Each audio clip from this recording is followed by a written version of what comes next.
देखिए नमस्कार, मेरी मौजूदगी आप देख सकते हैं कि ये एक लॉन्च है जिस पे बैठे हुए हैं और आप देखिए यहाँ इंजीनियर धर्मेंद्र जी हैं और बात करते हैं। बाढ़ पीड़ित क्षेत्र का दौरा करने के लिए निकले हुए हैं। देखिए ये खगड़िया ज़िला के क्षेत्र में है और देखिए पूरा नदी आप जहाँ जहाँ दिखाई पड़ रहा है पीछे तक आप पूरा देखिएगा तो पूरा मुंगेर ज़िला तक ये पानी यदि हम जाएंगे तो मुंगेर ज़िला इसे बैठे बैठे हम चले जा सकते हैं इस पर लॉन्च पे बैठ करके।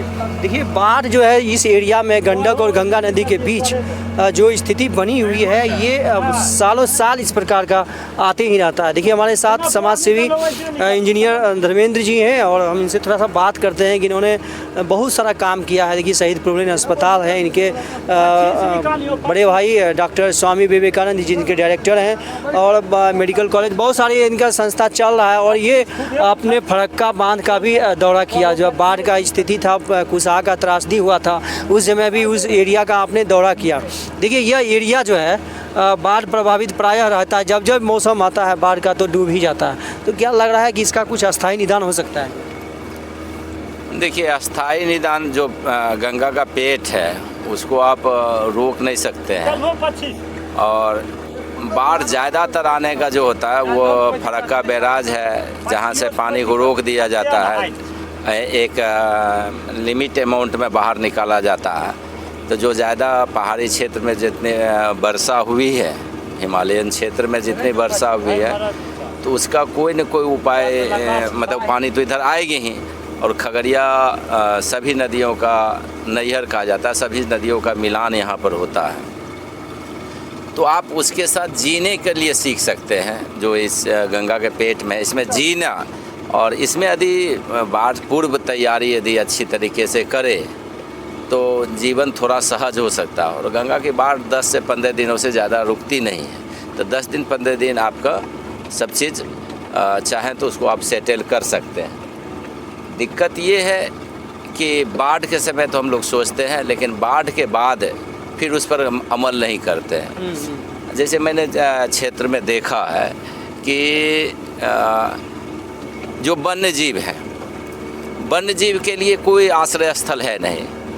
तो सरकार और सबको चाहिए ज़रूर कि देरा इलाके में बहुत जगह 10-10 फीट ऊंचा टीला मिट्टी कहीं बना दे, जैसे नीलगाय हुआ, सूअर हुआ, और जंगली जिनको इस प्रकृति ने जीने का अधिकार दिया है, जिसका ये घर है, तो उसको भी वहाँ आश्रय मिल जाता।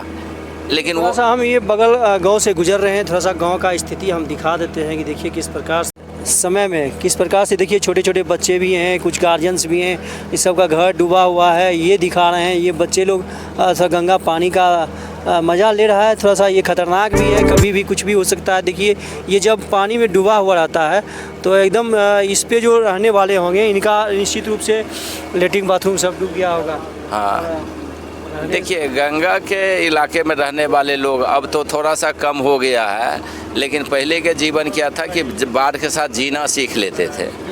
वो पहले से सत्तू की तैयारी कर लेते थे, ड्राई फ्रूट्स के मतलब जो भी भोजन की सामग्री है जो बिना चूल्हा पर चढ़ाए भी हम तैयार कर सकते हैं, वो बन सकती है, तो वो उसकी तैयारी करते हैं। लेकिन अब जो ज़माने आ गए हैं उसमें थोड़ा आलसी हो गए हैं लोग, समय वक्त आता है तब उस समय सचेत होते हैं। मैं ये कहना चाह रहा था कि वन्य जीवों के लिए भी आश्रय स्थल, और गांव में बहुत ज़्यादा फ्लड जरूर रहना चाहिए जहां मवेशी से लेकर के सबका आश्रय स्थल हो। 2016 में बहुत भयंकर बाढ़ आई थी, उस समय भी मैंने बोला था कि उस समय मवेशियों को बहुत दिक्कत हुई थी, लोग को अनुमान नहीं था कितनी पानी आएगी, मवेशी फंसे हुए रह गए थे। तो गांव में यदि टीला है तो वहां जाके लोग शेल्टर ले सकते हैं, और जहां आसानी से आप राहत सामग्री भी सरकार पहुंचा सकती है। तो बाढ़ पूर्व जो तैयारी होती है ना वो हो नहीं पाई, और वो हो नहीं पाती, इसके चलते लोगों को दिक्कत होता है। आप इस पानी को रोक नहीं सकते हैं, ये प्रकृति का दिया हुआ है, तो इस पानी को आप रोकना असंभव है। लेकिन आप इसके साथ जी सकते हैं, इसके साथ सामंजस्य बैठा सकते हैं।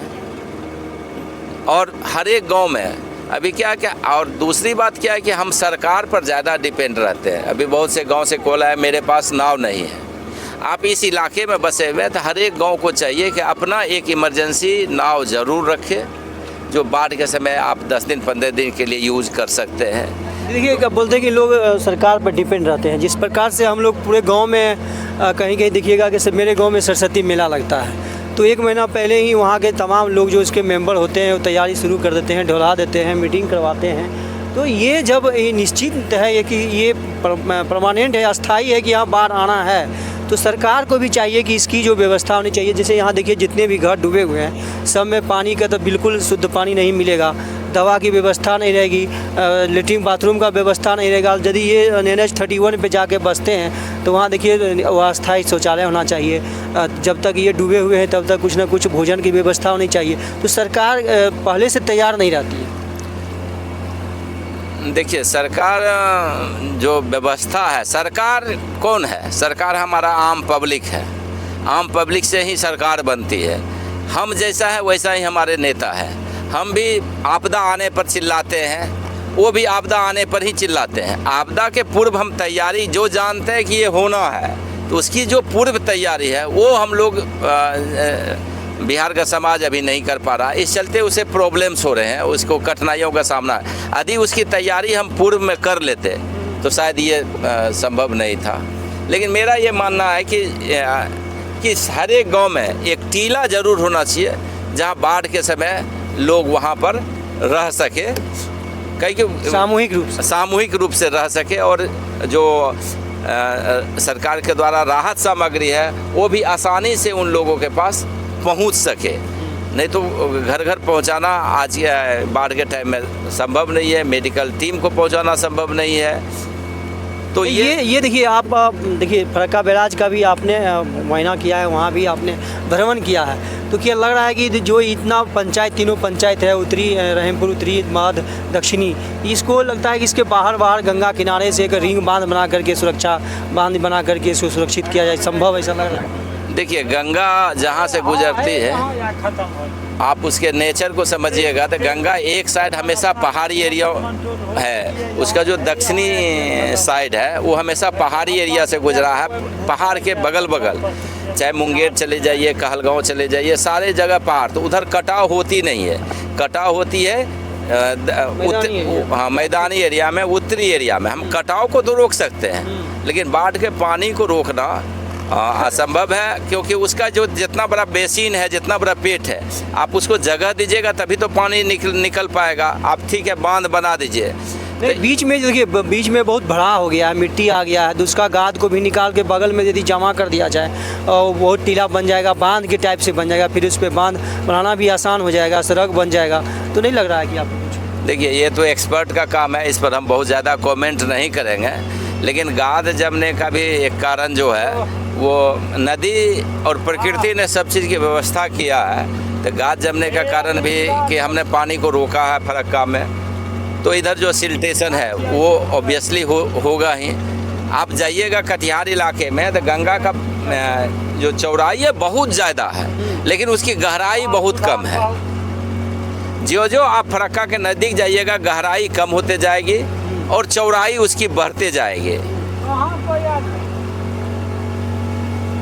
तो इस चलते प्रॉब्लम होती है। लेकिन मेरा अंत में यही कहना है कि आप हो या सरकार हो या यहाँ के जनमानस हो, इसके साथ सामंजस्य बैठाना सीखिए पानी के साथ।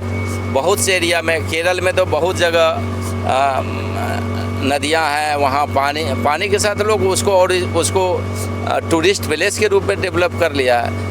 मणिपुर में जाइए, एक झील है, उसी पर घर बना हुआ है, उसको लोग टूरिस्ट विलेज बनाए हुए हैं। हम इस बाढ़ के साथ जी सकते हैं, अच्छे तरीके से जी सकते हैं। इस टाइप के मोटर लंच की व्यवस्था यदि सरकार सब गांव में कर दे मेडिकल इमरजेंसी के लिए, तो वो बहुत कारगर होगी, लोगों को असुविधा नहीं होगी।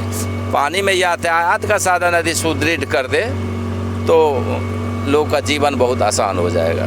देखिए आप भी जब बाढ़ आता है, आप भी सामाजिक सेवा किए हैं, लोगों को बाढ़ राहत में सूखा सामग्री भोजन पहुंचाने का काम किए हैं, पहले भी करते आए हैं, अभी भी कर रहे हैं। देखिए मेडिकल टीम भी लेके आप जा रहे हैं, और बहुत सारे राजनीतिक दल भी इसको अवसर के रूप में देखते हैं कि हम जाएंगे और ज़्यादा से ज़्यादा यदि हम उसको सेवा करेंगे तो अगले आने वाले विभिन्न दल, सत्ताधारी दल ही नहीं, बड़े बहुत भी सारे दल होते हैं जो जीते हुए विधायक हैं वो भी, जो वेटिंग विधायक हैं वे भी, सभी लोग कुछ ना कुछ प्रयास करते हैं। तो देखिए जनता भी कंफ्यूज होती है। क्या लग रहा है कि ये सब सेवा करने से लोग वह वोट में परिणत हो जाता है?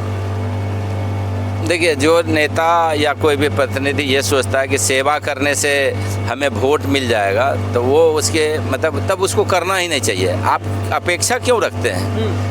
आपका धर्म का राज है, आपका दिल का राय कि हमें अभी परिस्थितियां आई है, परिस्थितियों में जनता के साथ खड़ा होना, उनको दुख है, चाहे किसी भी पार्टी से जुड़ा हुआ लोग हो, तो उस समय आपको मदद करनी चाहिए। और हम लोगों ने आज से नहीं, 1987 से डॉक्टर विवेकानंद के नेतृत्व में बाढ़ के क्षेत्र में काम कर रहे हैं। बहुत तरह के जितना भी बाढ़ आया, चाहे उधर कोसी का बाढ़ आया हो या गंगा का, हमने सब जगह काम किया।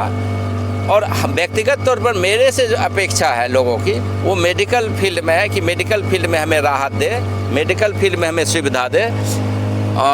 राशन की और कोई बात नहीं करती है। अभी जैसे राशन की बात क्या करेंगे, यदि आपके पास आप बीमार हैं या कोई भी प्रॉब्लम्स है, आप शहीद प्रभु नारायण हॉस्पिटल आइए, बाढ़ के समय जब तक बाढ़ रहेगा, हम लोग वहाँ फ्री भोजन, दवाई, सब चीज़ आपके परिवार को भी देंगे।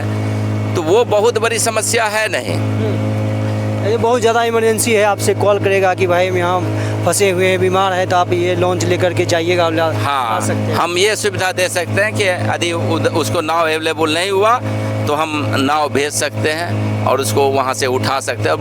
बहुत बार उठाए हैं वहाँ से लोगों को, बाढ़ पीड़ित गाँव में जाकर। हाँ, गाँव में जा कर के।